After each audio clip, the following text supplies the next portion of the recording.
In this guide, I'm going to show you how you can turn on aim assist here in GTA 5 or GTA 5 Online. Before we do get into this guide, make sure to like the video and subscribe to the channel with all notifications on. It really does help the channel and lets us know that you want more content like this. We'd greatly appreciate it if at any point throughout this guide you did have any questions, ask them down in the comment section below and we could help you out further. I'm going to be doing my best to reply to every single comment down there. Now, first things first, you actually can't do this in GTA 5 Online. You have to do this inside of the story mode for GTA 5. That is the only place to actually adjust your aim assist settings. So obviously go ahead and get into GTA 5 story mode first, but essentially from here, go into your settings and you need to find the targeting or aim option on here. It's going to be called targeting mode, and as you can see in GTA 5 Online, it's going to automatically be locked to whatever you have it set to, like mine's set to free aim right now. Essentially, you just need to adjust it to aim assist in story mode. You may get a message about being placed in different lobbies. Just confirm it.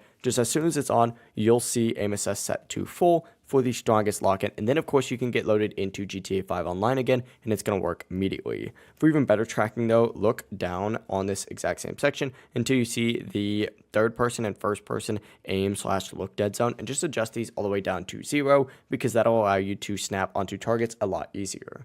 But yeah, it really is as simple as that. If you guys did have any questions, just ask them down in the comment section below, and we could help you out further. I'm going to be doing my best to reply to every single comment down there. Before you do leave this guide, make sure to like the video and subscribe to the channel with all notifications on. It really does help us out. Let us know that you want more content like this. Have a great rest of your day, though. Peace.